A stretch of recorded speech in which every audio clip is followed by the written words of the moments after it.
Texas A&M is coming off of a big win over the Auburn Tigers, but are they still playoff contenders?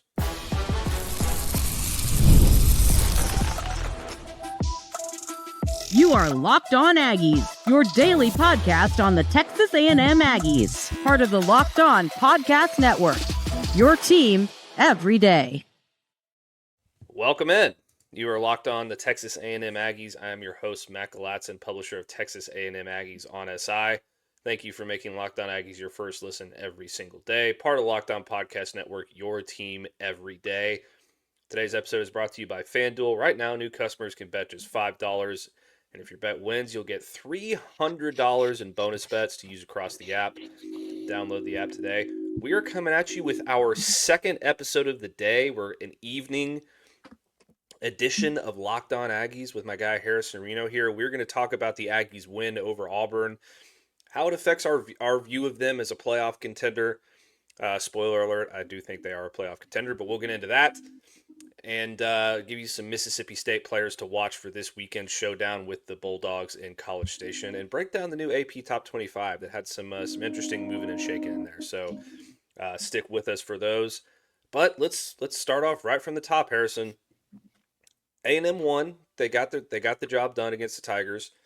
Not the high scoring affair that everybody expected to see, but a win's a win, right? There were some concerning things here, mostly offensively with the offensive line and with Marcel Reed not being as explosive as he has been in the last couple of weeks. It's a little bit nitpicky, but this was a game that I think a lot of A&M fans needed to see a W because of the historical narrative about the letdown after a big win with Texas A&M. But it was an unranked team. You were a top 10 team. I think a lot of people expected more from this Texas A&M offense, specifically. The defense played great in my opinion, but how if anything, does this win change our view of Texas A&M as a playoff contender? I'll be real honest.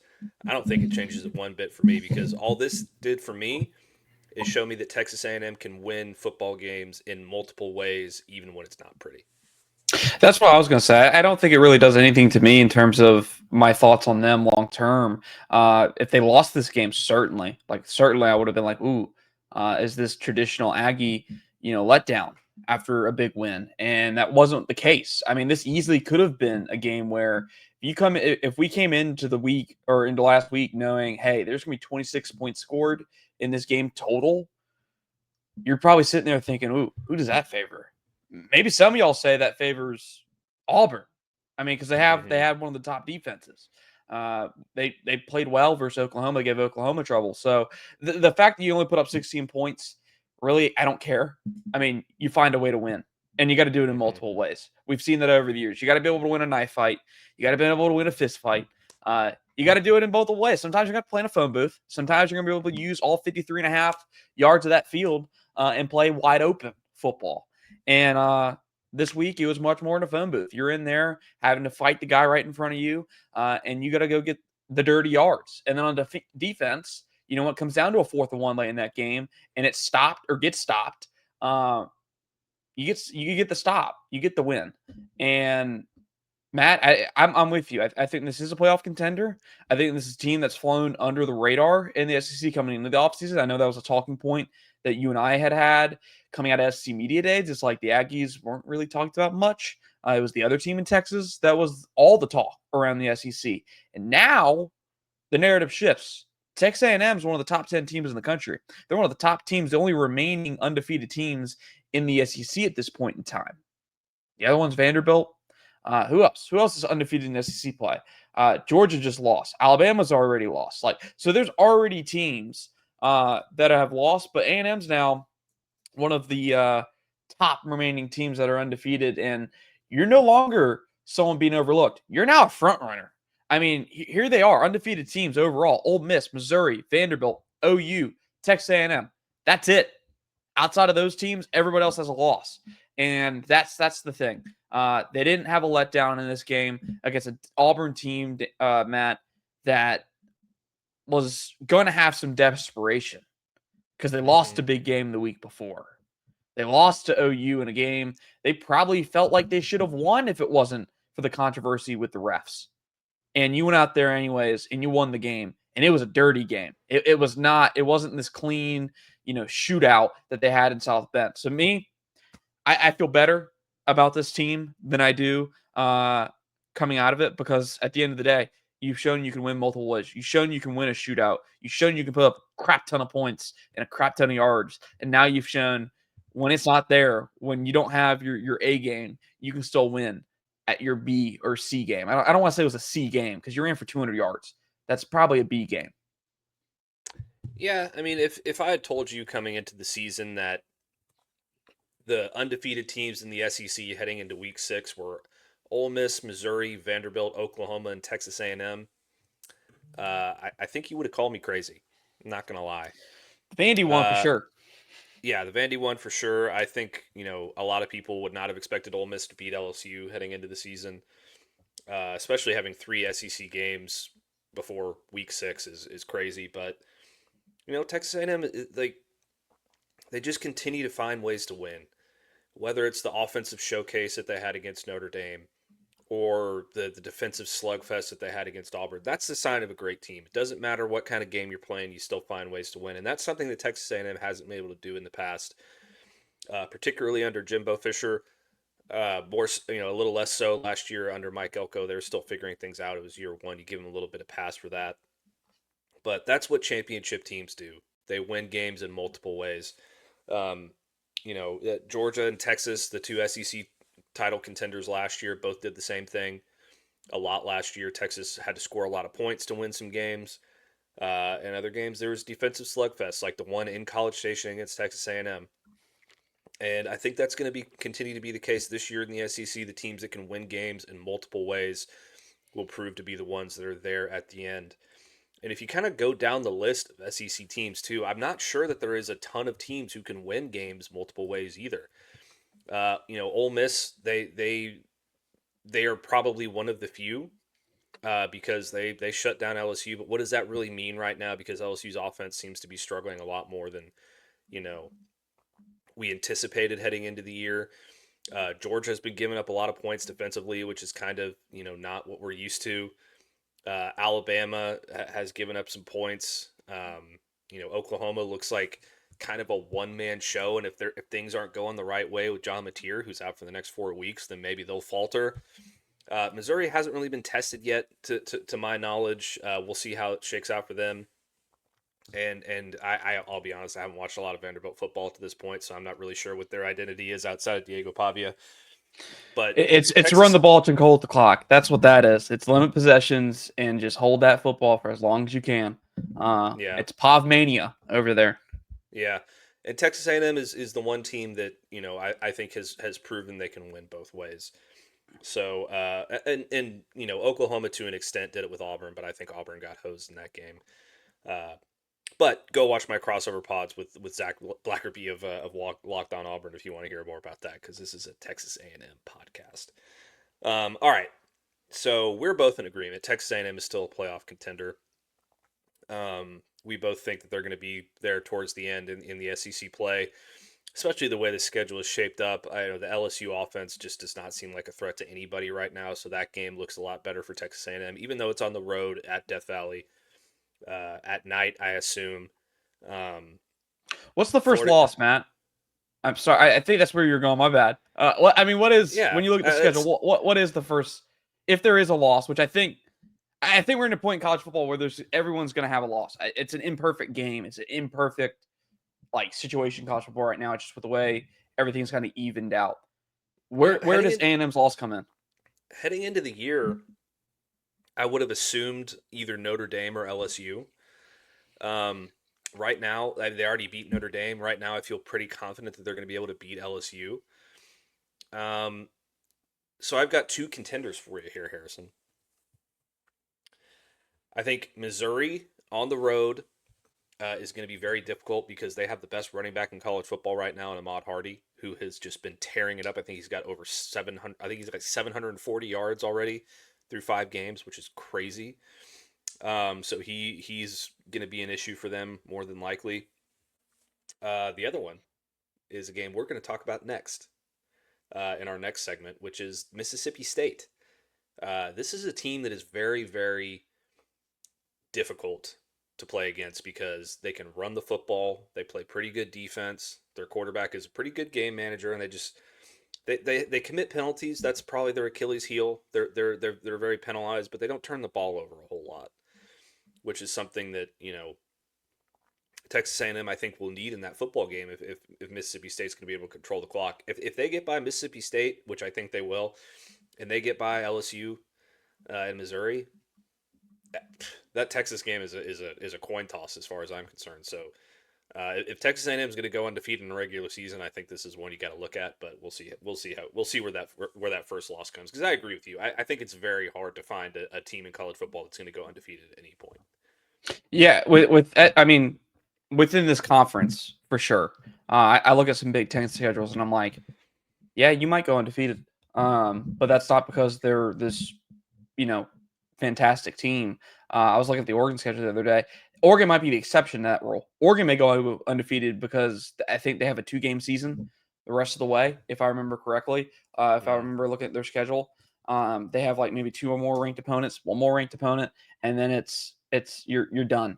The only ranked opponent they have left is Indiana, which is coming up in 2 weeks. After that, it's Rutgers, Wisconsin, Iowa, Minnesota, USC, and Washington. Washington, USC, maybe your trap games in terms of, hey, those are some programs that used to be top 25 teams. But that's a 1-game season for me. But yeah, with Texas A&M, I'm assuming you're going to lose 1 game, and I think you're probably right. I think you look at Missouri, you look at Texas. Going into Death Valley is not easy. And that might be another game where you score 26 total points between both sides. And it's just, who's going to put up the most out of those two and maximize their possessions, however many you get in that game. But LSU has no run game. A&M does, Matt. That's what we saw this weekend. 200 yards on the ground, Le'Veon Moss with 139. That may be the difference maker in a game like that. That may be the difference maker in a game like Texas late in the year. Yeah. Ole Miss ran the football pretty well against LSU, so I think that that Texas A&M should be able to do the same. Yeah, I don't know, man. This is a season that's shaping up really well for Texas A&M. In regards to Oregon, real quick, you say they have a 1-game season with Indiana. I think they're going to beat the crap out of Indiana. So if that loss is going to come, I think it's going to come somewhere else. So we'll see how that goes. But let's take our first break. When we come back, we're going to give you some Mississippi State players to watch out for this weekend when the Bulldogs head to College Station, and in a game that I think we both think is going to be a lot trickier than we thought heading into the season. So stick with us, and we'll be right back. Today's episode is brought to you by 5 Hour Energy. Caffeine just got a flavor upgrade. 5 Hour Energy shots deliver tasty caffeine in 17 bold flavors. Each 2-ounce shot packs the caffeine of a premium 12-ounce cup of coffee plus B vitamins and nutrients with 0 sugar crashes. What I love most is how portable they are. Big taste, tiny shot. You can take it anywhere and get the boost when you need it. Honestly, I love how fast it kicks in and that it's sugar-free, so I don't have to worry about crashing later, especially those late nights at Kyle Field or at another game that I'm covering. It comes in huge in the clutch, and I love it. So enough with the boring, flavorless caffeine. It's time to give your caffeine flavor an upgrade with 5 Hour Energy shots. Get the favorites you love or be bold and try something new in-store and online at 5hourenergy.com or on Amazon today. All right. Mississippi State this weekend for the Aggies, Harrison. And it's going to be a tricky one. I'm telling you, this Mississippi State team is pretty good. They took Tennessee to the brink. They beat Arizona State. Those are 2 really good football teams. Jeff Lebby, I think, has done a really, really good job with this team. Got some really good transfers over the last couple of years that are making a difference. But there's a couple guys, I think, that stand out to us for this team that Texas A&M is really going to have to deal with. And I'll start first. I think it's pretty obvious. I talked about this earlier today in our podcast. Fluff Bothwell. I said it right this time. I was struggling with it in the last podcast, but I said it right this time. This guy is a dude. He is 5'10", 230 pounds. He's got 70 carries for 405 yards, 5.8 yards per carry, 6 touchdowns. He's got a couple explosives in there. His long on the season is 25. He's just a load, and he's one of those guys that just continues to fall forward. Really tough to tackle, and then these are the kinds of running backs that I think Texas A&M is going to have more problems with. You saw it with Jeremiah Love. You saw it with UTSA running back Henry Jr., who's second in the nation in rushing, by the way, because he had a bye week last week. Otherwise, he's leading the nation in yards per game. So these kind of big running backs that got a little bit of top end speed and are a little bit more of a hammer have been a little bit of an issue for Texas A&M this year and in years past. And I think that could once again be the case on Saturday. You're... It did it to me. Finally happened.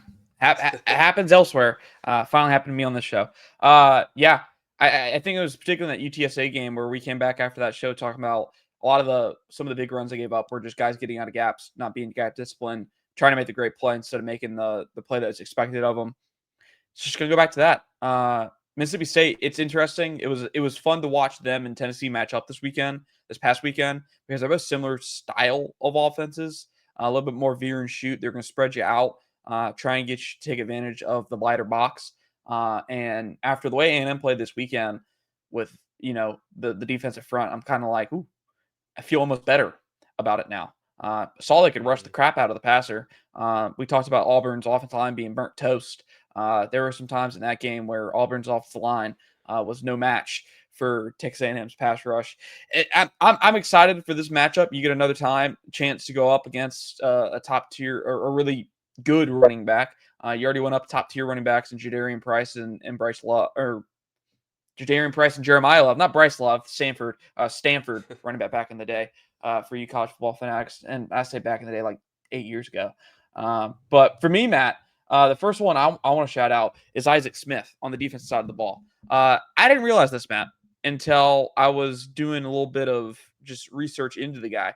This was the SEC's leading tackler last year. He had 127 total tackles. 127 at safety. That's ridiculous.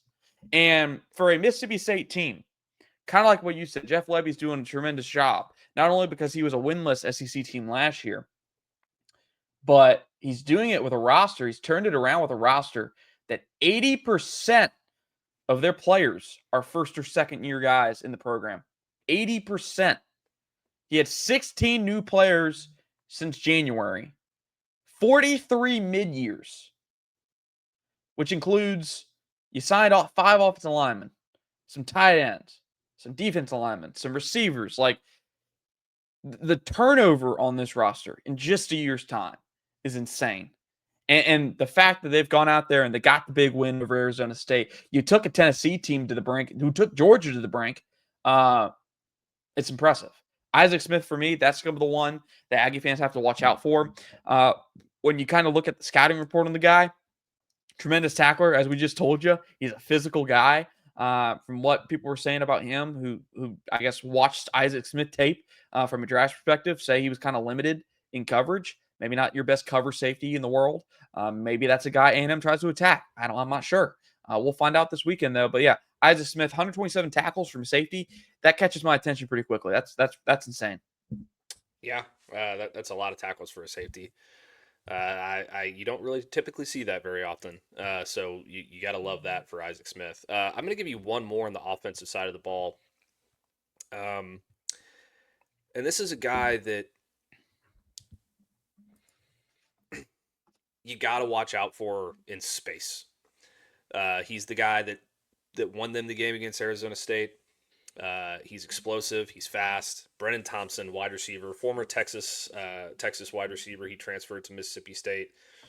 He's averaging 16.2 yards per catch. He's got 3 scores, 20 receptions for 324 yards. Part of a really dynamic receiver core that I think you're going to talk about another one next. But just a really explosive guy that, if he gets the ball in space, he could be gone in a heartbeat. It doesn't matter who the secondary is. You saw him do it against Arizona State. He's just a really good football player, and he can go, man. And that's a guy you're gonna have to watch out for down the field. Yeah, and I mean, I guess to piggyback off this, it's not just Brendan Thompson too. Like they got two guys that can stretch the field, who can be a problem in open space. I mean, his running mate has one less yard on the year. Anthony Evans, this is a Georgia transfer, much more of a gadget player at Georgia. Really didn't see the field. He was a punt returner and kick returner for them. Mainly featured on punt return, and he is dangerous. His calling card is speed. This is a Judson, Texas native. This is somebody you recruiting fanatics probably maybe remember when he went to Georgia out of high school. This is going to be a guy they look to stretch the field. He had a couple big plays in that Arizona State game, if I remember correctly. He's flashed as he's gotten there. He's now kind of in a featured role alongside Brennan Thompson, two guys they got out of the transfer portal who really didn't have much of a big role in their prior schools. Now they come to Mississippi State, and they're top players on their roster, top playmakers. So a really good test for an Aggie secondary that just a week ago had the test of covering Cam Coleman and Eric Singleton. So maybe they don't scare you as much as a Cam Coleman and Aaron Singleton would, but they've certainly found their success down the stretch so far this season. Yeah, absolutely. So those are just some guys that we think that could make a difference in the game this upcoming weekend. The Texas A&M fans should watch out for. We'll have plenty more Mississippi State preview as the week goes on. Harrison and I will make our picks. I have to go back and look. I think we did okay this week, but we'll have to go back and check and see where we landed there. But it's gonna be a really exciting game. It's a 14.5 point spread. I think that's way too big. This Mississippi State team just does not get blown out. I just don't see them getting blown out. They were 4-0, and until that Tennessee heartbreaker, it's just they're a good football team, much improved over last season. But let's take our next break, Harrison. When we come back, we're going to break down the top 25, where the Aggies sit, and if we agree or disagree with where they're sitting. I tend to disagree pretty vehemently with the AP top 25 for the most part, very often. But we'll get into that next here on Locked On Aggies. Today's episode is brought to you by Quo. One of the tools that helps make a huge difference for business owners is Quo, formerly OpenPhone. It's the same great business phone system that you heard me talk about before, just with a new name. And here's why that matters. Every missed call is money left on the table. When every consumer conversation counts, you need a phone system that keeps you connected 24/7. Quo is the #1 business phone system that streamlines customer communications. It works right through an app on your phone or computer, so no more carrying two phones or relying on a landline. Their built-in AI agent is a game changer. It can answer calls after hours, capture leads, and keep businesses moving even when you're off the clock. See why over 90,000 business owners trust Quo, formerly OpenPhone. Get started free and get 20% off your first 6 months at quo.com/lockedoncollege. That's QWO.com/lockedoncollege. And if you've got existing numbers with another service, Quo will port them over at no extra charge. Quo, no missed calls, no missed customers. Today's episode is also brought to you by FanDuel. The NFL season is here, and FanDuel has an offer you don't want to miss. Right now, new customers can bet just $5 and get $300 in bonus bets if you win. That's right. Pick a bet, put down $5, and if it hits, you'll unlock $300 in bonus bets to use across the app. Whether you're a casual fan or love diving into the stats, FanDuel makes the game day experience so much better. So what are you waiting for? Visit FanDuel.com to download the FanDuel app today and get started. All right, time to talk about the AP Top 25, one of my least favorite polls in existence. Who likes polls, though, to be honest? Yeah, I hate polls. I tend to agree with the sentiment that you shouldn't rank anybody until the first college football playoff ranking. But because it gives some teams, why did Illinois started the season in top 12? That's ridiculous. Anyway, regardless, we saw a lot of moving and shaking in this poll this week. Penn State went down, LSU went down, Texas A&M continued their streak over Auburn, their winning streak this season over Auburn. Indiana's in there. Alabama got a big win over Georgia. So there's a lot of movement. If you're on the YouTube stream, you can check out the graphic that we have pulled up on the screen with the top 25. But let's start with Texas A&M because this is a Texas A&M podcast. The Aggies move up from number 9 to number 6, which I'm okay with. I think they should be closer to number 4. I get that Ole Miss beat LSU and they beat them handily. That was a dominant performance by Ole Miss despite 14 penalties. I don't think A&M should have been penalized for being in a bye week. I think they should have slid up to 4. Ole Miss should be 5. Oklahoma should be 6. And then from there, Indiana still being at number 8 bothers me after they struggled with Iowa. Alabama deserves to be back in the top 10. They look like a totally different football team since week 1. Texas Tech at 11, best team in the Big 12. That's fine. Georgia dropping to 12. You lost. I guess you got to go somewhere. LSU 13, Iowa State 14, Tennessee 15, Vanderbilt still undefeated at 16, Georgia Tech 17 after squeaking by Wake Forest.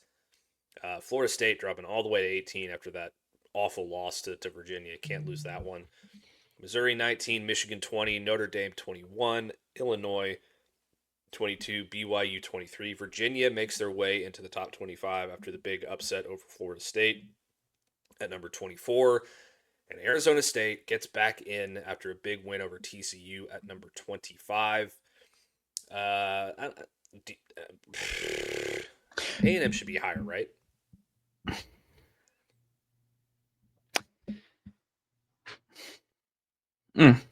I mean, I definitely see a case. I see the case. But it's like, I think the teams at the top 6 I'm cool with. What I'm struggle with, Matt, and maybe it's just me, and maybe people would disagree. I don't like where Penn State's at. I get it. You took Oregon to overtime at home and you lost. But there was really nothing about that game that made me feel like Penn State was going to win that game. And maybe it's just the narratives, but I look at Penn State's schedule and they play 2 ranked opponents. They play Ohio State at Ohio State, and then they play home versus Indiana, who I don't know what Indiana's schedule looks like. I don't know if they play, and I'll pull that up right now. There's a very good chance Indiana doesn't play anybody till then. Yeah, they don't. Well, they play Oregon next week, in 2 weeks. I'm sorry. But I look at Penn State's schedule, and I don't see the case. I mean, if Penn State loses to Ohio State and Indiana, heck, if they lose to Ohio State, I'm kind of like, with their schedule, I'm almost on the borderline of saying there probably should be where Georgia's about to be. Because Penn State has no marquee win at this point. They just lost their biggest game of the year, the game that everybody said they had to win to get rid of the James Franklin narrative. Texas, I get it. They've struggled early in the year, had some issues with the offense, and still, I think Texas probably has a better resume than Penn State does. In my opinion, I think Texas probably played Ohio State better than Penn State will. So, but to answer your question, Matt, I honestly don't mind the top 6. I mean, I get why they're all there. Maybe the best argument here is you move Texas A&M over OU, and that's your top 5. But, I mean, outside of that, I have bigger issues with where Penn State's at. To me, Yeah. Yeah, I tend to agree with you. I don't think they have any shot against Ohio State. Drew Aller has been awful. They shouldn't be in the college football playoff if they can't beat Ohio State. No. I don't even know if they're going to beat Indiana. I mean, I think they'll beat Indiana, but I don't think they're going to beat it. I don't know. I have a hard time seeing them in this season with with less than 2 losses or 3 losses, really. They shouldn't. I don't think Indiana should be in there either. Like, I get it. You beat the crap out of Illinois, who I don't think is very good. They're going to get their comeuppance when they play Oregon. I hope Penn State beats them. I can't stand Indiana. But yeah, I mean, look, the big issue for me in this poll, outside of Penn State being at 7, which I agree with you, I think if you're going to take a loss, like why does Georgia losing um, to Alabama drop them so much farther than Penn State losing to Oregon? Like it shouldn't be that much of a discrepancy, in my opinion. But the really the other issue for me here is Ole Miss jumping A&M after beating LSU. LSU has not been very good, and A&M beat Notre Dame and they beat Auburn, which is 2 better wins than Ole Miss has on this. Like Ole Miss has 1 good win over LSU. You could argue Tulane, but Auburn's a better win than Tulane. I would argue that Notre Dame is a better win than LSU. So that's my hey, I'm an Ole Miss guy, so that's me being being very forthcoming about how I feel about this poll. I think it's ridiculous. Oklahoma, they'll be okay until they get to Red River and OU will work itself out. That will Mhm. work itself out because they play Texas here in a few weeks. Those two will work itself out. Heck, I mean, we're in a world, Matt, where Alabama may work itself out. Alabama, if they can sustain, they're going to be in the College Bowl playoff. Now, you go lose to Vandy this weekend, and we're back on the bus of, oh, well, you just got up for Georgia, but you don't get up for these other games. Well, I think that they're up for Vandy because of what happened last year. I hope so. And Ty Simpson came out and said, we're not going to make that mistake again. So it seems like they're dialed in for that one. We'll see. We'll see. When the first college football rankings come out, which is what, a couple weeks from now, is it after week 8 or something like that around there? That sounds right. I think it's what, first weekend of November? Yeah. So it'll be like, I guess that'll After be the first or the last weekend of October. After the last weekend of October, I believe. Yeah. So that'll be heading into okay. So that'll be like week 9-ish. Doing math live on air is bad, so don't ever do that if you're in the radio or podcast game. I'm just sitting here, Matt, and there's no ace, or you have Miami in there, so they have one ACC team. You have how many Big Ten teams? You have 3 Big Ten teams in there. That's going to work itself out because to me, Penn State or Indiana, one of them has to go at the end of this year. Depending on who loses that game between them, the other one has to go. So, and that opens up for a spot like, hey, we're in a world with Georgia Tech's undefeated going into the Georgia game. Like, that's crazy. That could happen. There's a world where Vandy has maybe 1 or 2 losses by the end of the year. Yeah, I mean that's still kind of tough for me. It's iffy. But like there's so much to be played out here, which I think that's what makes this college football season off to such a good start. And I think it's going to continue to be such a good year. It's very unpredictable right now. Like outside of some of these Big Ten schedules, like what Oregon has, I won't put Ohio State in that category because they've lost to Michigan over the last few years. But outside of that, it does seem like everyone's going to have a loss. It's finally an imperfect game in terms of there's not this one team that's going to be much more dominant than the rest of the sport, and there's no questions. Right now, you'd say Ohio State, Oregon, Miami are the 3 best teams in college football. Matt, and I know we're running long, but I want to ask you this question, then you can wrap this thing up. Of the teams on this top 25, how many can win a national championship this year? What's the number? You don't have to give specific teams if you don't want to, but I'm like in the top 25. In the top 25, I'd say 1, 2, 3, 4, 5, 6, 7.